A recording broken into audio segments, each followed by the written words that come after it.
Bienvenue sur Act Afrique, la chaîne d'actualité panafricaine. Rapide, fiable, africain. Une voix, un continent. Au Burkina Faso, la jeunesse est en première ligne.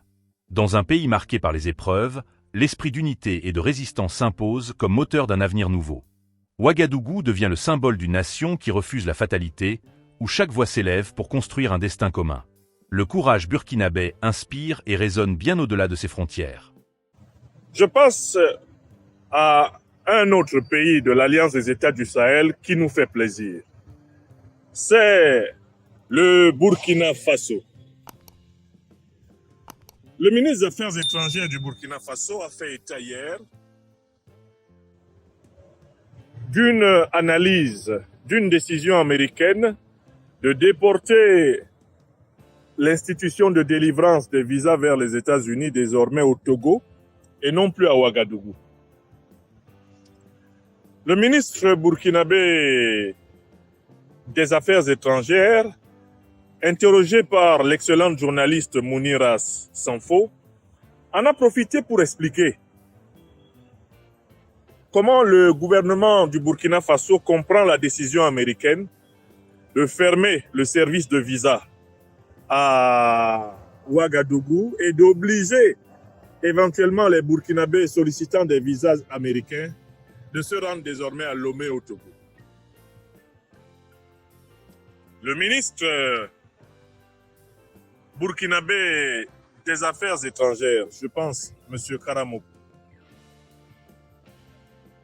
a expliqué que plusieurs fois ces derniers mois, sous le gouvernement du président Trump, les autorités américaines ont souhaité que le Burkina Faso accepte de recevoir les personnes expulsées des États-Unis pour présence illégale sur le territoire américain.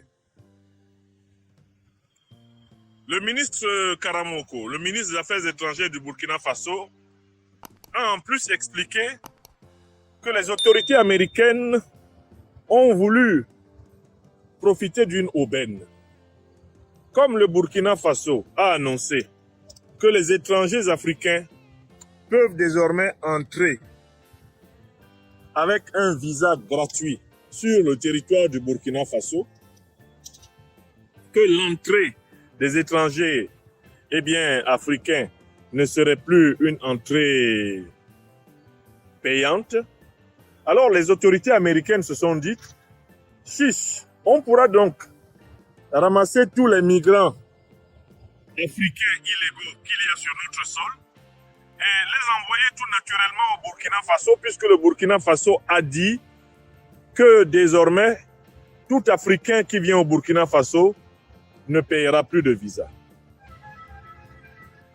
Or, vous voyez bien qu'il y a un problème. Comme l'a souligné le chef de la diplomatie burkinabé, il y a un problème dans cette décision américaine.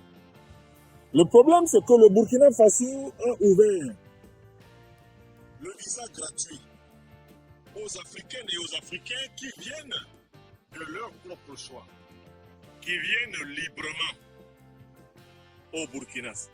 C'est-à-dire des personnes qui décident d'elles-mêmes de se rendre au Burkina Faso. Le Burkina Faso n'a pas dit qu'il voulait qu'on enchaîne des personnes, qu'on capture des personnes en Amérique, en Europe, en Asie, au Moyen-Orient, et qu'on les lui envoie littéralement, non plus dans le cadre d'une immigration choisie, mais dans le cadre d'une déportation.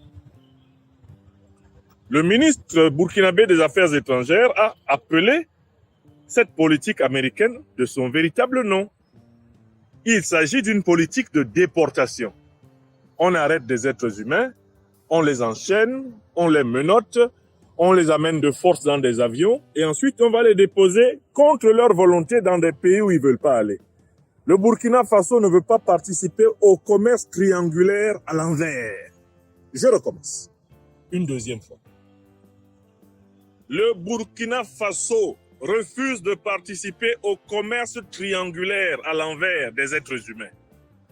Une troisième fois.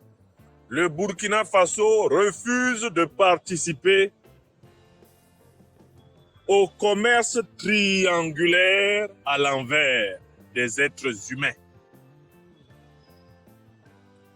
Et voilà ce pourquoi, ce vendredi 10 octobre 2025, je voudrais personnellement vous appeler à féliciter les autorités du Burkina Faso qui honorent la dignité des Africains.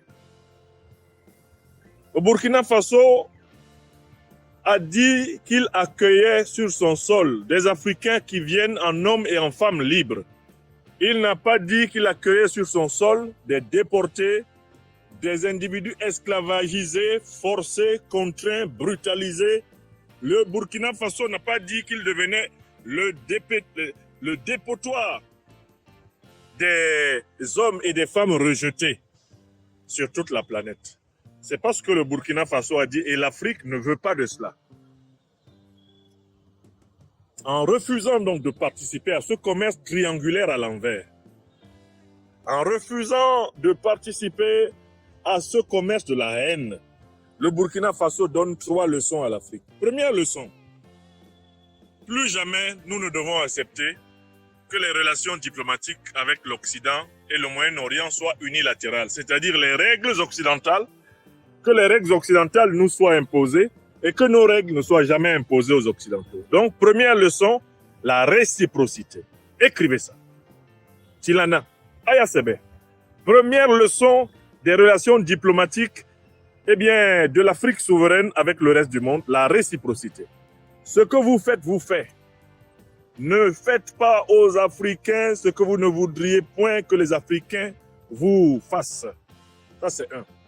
Deuxième leçon, le Burkina Faso s'adresse à tous ces pays africains qui sont entrés dans cette nouvelle traite négrière triangulaire. En effet, si les États-Unis ont fait ce chantage au Burkina Faso, c'est parce qu'il y a des pays africains qui se spécialisent dans la commerce. C'est parce qu'il y a des pays africains qui se spécialisent dans la commercialisation à l'envers des êtres humains. Des pays africains qui acceptent d'être le dépotoir des expulsés américains, des pays africains qui acceptent d'accueillir contre espèces sonnantes et trébuchantes des êtres humains expulsés violemment des États-Unis et de l'Europe. Ces pays-là, on en compte en Afrique de l'Ouest. C'est le cas de la Côte d'Ivoire de Ouattara, c'est le cas du Ghana, entre autres pays, c'est le cas du Rwanda de Kagame. On a parlé à un moment donné de la RDC de Tshisekedi. Il y a plusieurs pays africains qui sont entrés dans ce commerce, dans cette traite négrière à l'envers. Le Burkina Faso leur donne une belle leçon.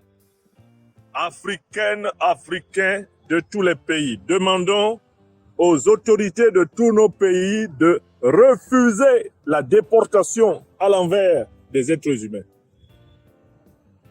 Demandons à toutes nos autorités de ne pas participer à la traite négrière à l'envers des Africains. Je voudrais rappeler qu'aux États-Unis d'Amérique, là, les seuls véritables autochtones à la limite, ce sont ceux qu'on a appelés les peaux rouges, ou qu'on a abusivement appelés les Indiens d'Amérique. Les Blancs qui vivent en Amérique du Nord sont eux-mêmes des migrants. D'ailleurs, ce sont des migrants d'abord coloniaux. Et ils sont des descendants de colons. Et ils ont bénéficié de l'hospitalité forcée du territoire américain après l'extermination des Américains rouges, qu'on appelle les Indiens, et après l'extermination et l'exploitation abusive des Noirs. Un Noir américain ne se sent pas moins américain qu'un Blanc américain, car les Blancs américains sont autant des migrants en Amérique du Nord que les Noirs américains. Et il faut que ce soit clair. Donald Trump est un descendant de migrants. Sa femme, Melania, est une descendante de migrants. Ils sont tous des migrants. Si on doit donc expulser tout le monde des États-Unis, on doit commencer par Trump lui-même. Oui! On doit commencer par lui, sa femme, qui est d'origine, je pense, ukrainienne ou quoi là. On doit les expulser tous. Vous comprenez? Et sur le plan de l'histoire longue de l'espèce humaine, tous les continents de la Terre que vous voyez actuellement ont pour autochtones les Noirs d'Afrique. Les Noirs africains sont les premiers habitants de toute la planète. Nous sommes les aborigènes de la Terre.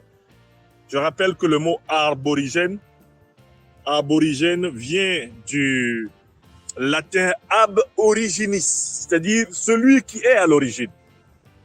La première humanité, la première peuplade. Les Noirs sont les autochtones d'Afrique, ils sont les autochtones d'Amérique, ils sont les autochtones de l'Europe, ils sont les autochtones de l'Asie. Les Noirs sont les véritables autochtones de toute la Terre. La peau blanche est apparue à l'issue d'une mutation génétique d'hommes qui étaient noirs, tous noirs à l'origine. Donc s'il y a des gens qui sont les autochtones de la Terre, là, ce sont les Africains. Donc aucun gouvernement africain éclairé, qui plus est un gouvernement panafricaniste, ne peut se permettre, aucun gouvernement africain ne peut se permettre de cautionner l'expulsion des Africains. Est-ce que vous comprenez? Voilà donc le premier point sur cette affaire que je voulais souligner. Donc, je félicite et je vous appelle à féliciter le gouvernement burkinabé pour avoir refusé de céder au chantage américain et de faire du Burkina Faso un lieu de déportation humaine. Vive son Excellence le président du Faso, Ibrahim Traoré, et ses compagnons du MPSR2 qui mène la RPP, la Révolution panafricaine progressiste. Si nous avons à exercer le pouvoir dans notre pays natal, le Cameroun, bientôt, nous appliquerons toutes ces normes de la Révolution populaire progressiste. Nous appliquerons la politique du panafricanisme révolutionnaire dans notre patrie, le Cameroun.